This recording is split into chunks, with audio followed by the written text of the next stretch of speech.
Okay, going into another turn, we'll tally again. Q is going to try to tally B. It's going to be 1, 2. It's going to be -1 for being in the sun, -2 for being in the clouds, so a total -3. And I think that's it. So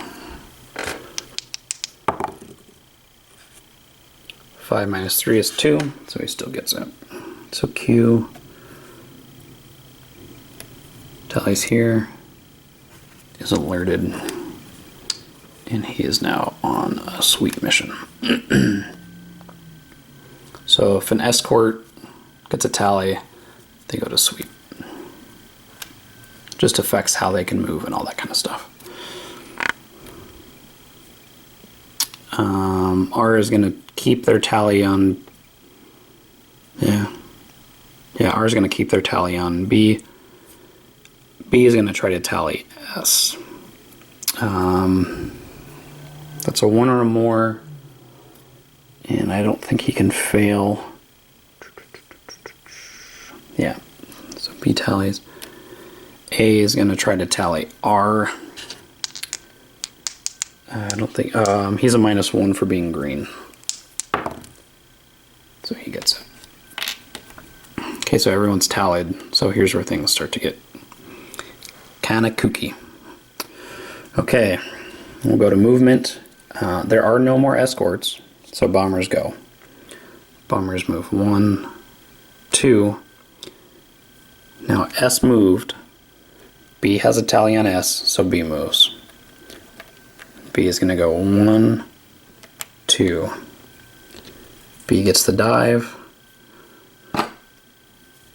They're in that same square together.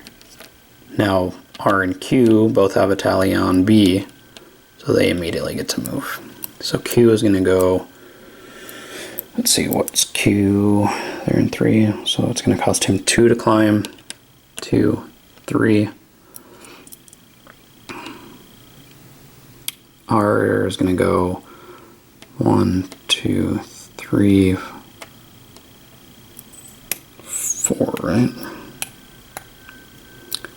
4 because it's diving. So this square just got crazy.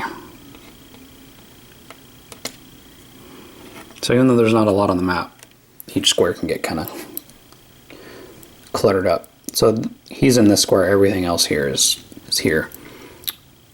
Since A has a tally on R, he can move. That's free. And then he'll actually go 1, 2. He's not going to move into that hex.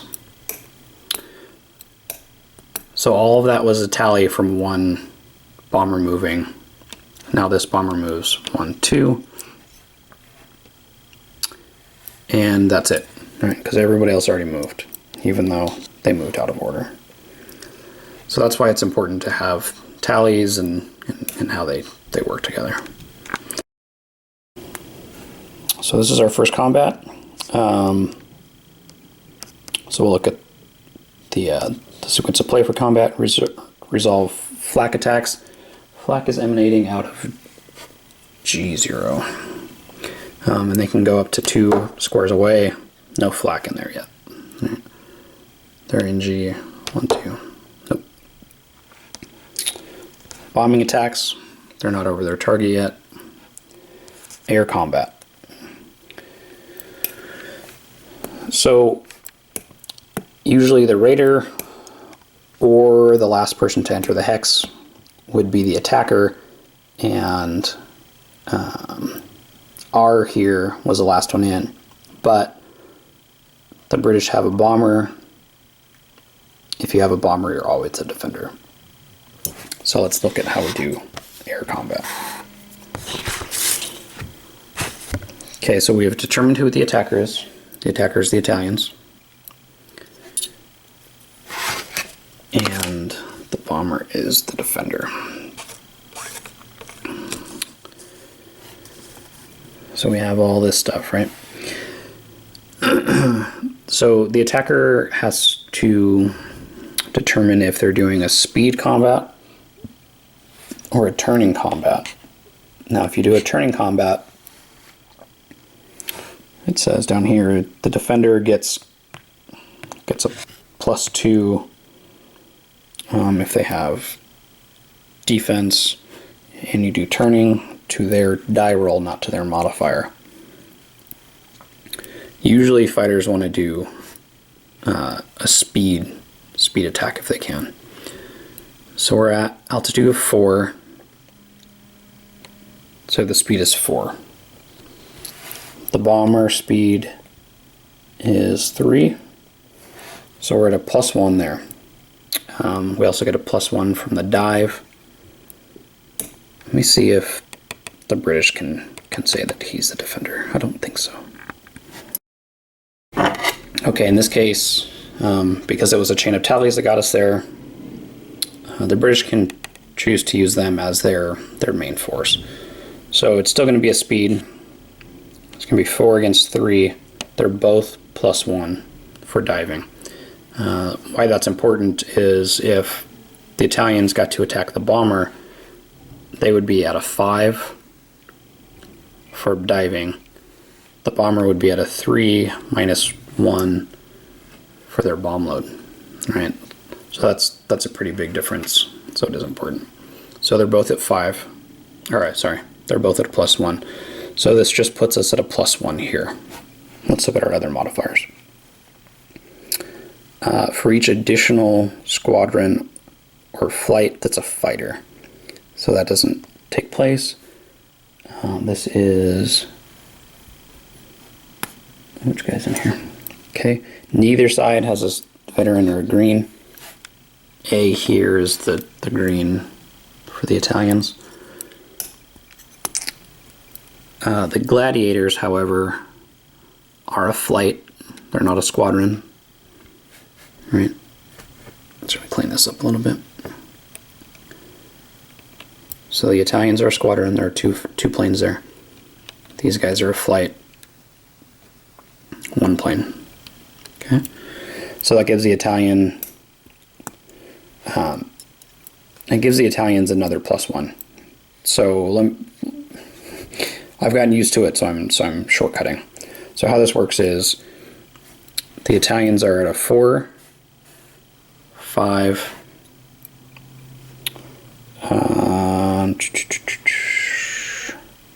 just a 5. I'm going to write this down even though I don't need to. So Italians are at a 5. The British are at a 3, 4, and then 3 for being a flight. So they're at a 3. So 5 minus 3 equals 2. So the Italians get a +2. The British get a -2. It's as easy as that. And you can keep that running tally in your head as you go along. What I was saying is right here we're at +1, +2, because it's a minus to the British. So that's all it is. So the British are going to roll here, or the Italians are going to roll here, the British are going to roll here, and then you get modifiers here. So let's check out the Italians' modifiers.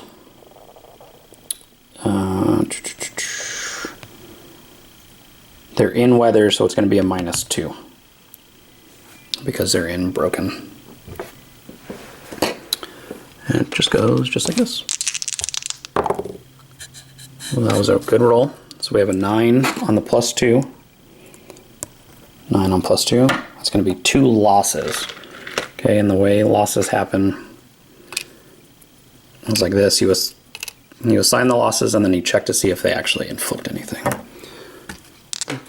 British now get to roll for their defense. They could have said they were evading if they wanted to. Actually, no, they couldn't. So evading is one of these modifiers here. They would have to have an equal speed rating to do that, though. So they couldn't do that. Who is this? This is R. So they get a +1 here for having this ace fighter pilot. Also at a minus. No defense. Okay, so they're at a -1. +1 for the ace, the experte, -2. So -1 total. 8 on -2 is going to be 1 loss. Okay. Now let's check for losses. So the attacker rolls to see where the enemy losses go. You roll 1 die and add the shooter's firepower. So everyone's at a 0, so there's nothing going to be added there. The shooting squadron is an experte, and that's going to be the only one that takes place. So the Italian's going to roll black for the fighter, white for the bomber, and it's going to be rolling against this protection rating. Fighter, bomber. Okay, so they're both going to be inflicted as losses. So S gets a loss and R gets a loss. Now rolling against the Italian, that's also a loss. Okay, now you check for cohesion. And you're going to roll 2 dice and modify it.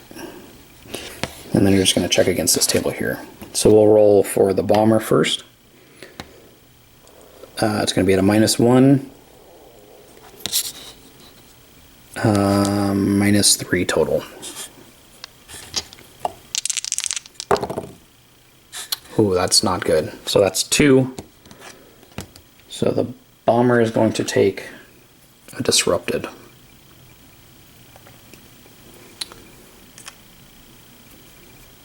And yeah, that's it. Okay, now for the gladiator, also -3. Yep, -3. So that's a 5. That gets them also disrupted. If you're disrupted and you take another disrupted, it goes to broken, or if you take a 2 straight away. So he's disrupted. Put that down there. Okay. Fighters also, after combat, get a low ammo marker and then a depleted ammo marker. So first combat is a low, and as you can see, sorry for the movement, that's another -1. And if they break from cohesion, they pretty much just bug out. They're not effective anymore. Now we'll try for the G50 here. He is going to be -1, back to 0, -2. Yep. So -2 on the cohesion. 3. So he breaks. And that is not good for the Italians. He breaks. Really all the other markers can go away. His tally is going to go away because he can't do anything else. Oh, the loss stays there. The loss stays there, but he's not going to get a low... Oh, yeah, he will. He will still get a low IMO. So like the intercept could go away because he's not intercepting anymore. Veteran and green can go away. Actually, no, I would just leave everything. I think the rules say something about that, but he can still be attacked. He just can't attack anymore. And that's it for combat for this round. So they still have a tally on B, even though he is no longer effective. So that's it for that. I'll probably just come back. That's combat, right? So you can see how fragile units can be. They break pretty easily, depending on a die roll. As the game goes on, it's easier and easier for them to break, the more combats they're involved in. What I want to show next is bombing and flak attacks. So we'll come back for that. Alright, we have, we're going to have another combat in here. This is the next turn. The light's a lot darker in here, so there's going to be a little bit more shadow, but wanted to show, so there's a light flak unit here. They can fire up to 2 hexes away, up to an elevation of 4, or an altitude of 4. So it might have been better for these bombers to stay in 5 instead of dropping down, because now they're susceptible to this light flak. We'll leave it. It's too late for them to climb anyway. But this will let me at least show how it works. So the L designates that it's light flak. The 0 is its firepower, or its strength rather. And then 2 is the fire channel, so it can fire at 2 separate units in its range every combat. This 4 is the amount of damage it can take, and then this is the defense rating. And then same thing up here, the supply at 0, and then victory points. Okay, so ground units all pretty much work the same, and then on the back of these are going to be ships. They make good use of the counters in this game. So we'll roll for it. There's an elevation or altitude modifier of +0. This is going to be 0. -2 for being in the broken still. And I think that's it. These guys aren't slow, right? No. So we're at -2. And all we can do is a cohesion hit. But we need a 12 to do that. And we got a 9, which turns into a 7. So that doesn't do anything. So you can see from this table, especially with light flak, it's pretty hard to inflict losses. But that's okay. Even if you can get that cohesion hit, it's a good thing. So that's flak. We'll come back next turn. I'm going to resolve this combat. We'll come back next turn and look at how the bombing works. And we're back. In that combat, Italian Fighter A and one of the gladiators broke. Neither of them took any losses. They just rolled poorly in the cohesion. They both rolled 3s, natural 3s, which ended up breaking them there. Which doesn't cause victory points for the other player, but they're no longer useful. So we're going to look at the bombing. We're going to roll 2 flak rolls because of our 2 shots we have here. I'll just roll these straight up. Need a 12. Nope, probably should have just rolled that regular. So now let's look at bombing. Okay, so these Blenheims have a bomb sight of V, and I don't know if it's on the player card, but if we look at the rules for level bombing, which this is, the bomb sight V needs to be the same altitude for 2 squares without changing facing or anything. And we've seen that they've run straight across, so they've met that requirement. Now we're going to look at our bombing table. We're going to roll 2 dice, modify it, and then this is going to be a percentage of hits of this number. So if we get a 12 or more, 9 losses will be inflicted or checked against. Alright, okay, so let's look at our modifiers here. Altitude, V is at 4, so it's -2. Defensive rating, they're going to shoot the supply, so that's +3. -3. Sorry, I was looking at the wrong number. That's actually this number. So we're at -2. It's not a... this is what we would call a kamikaze attack. It's not a dive bomb. Any of that business. That is not the case. That is not the case. So minus... oh, that would be if that had taken effect there, which it didn't.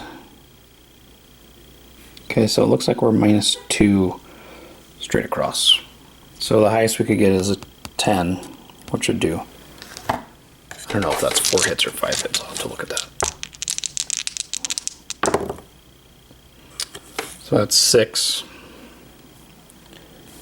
6 is going to be 10%. If we round up, that'll be 1 loss. All right. And do they have protection? Okay, so I guess that's just 1 loss. We don't really check for that. Okay, so that's it. You know, for all these modifiers and everything, it seems like it's going to be super complicated, but it's really not. You roll the dice, check the charts, look at the table, and apply the losses. Pretty straightforward. I almost got into kind of a recap of what I thought, but to find out what I thought, go ahead and tune in to the January episode of the Advanced After Combat podcast. I'll drink and talk about it and try to justify why I think certain ways about it. So yeah, check it out. This has been Wing Leader from GMT.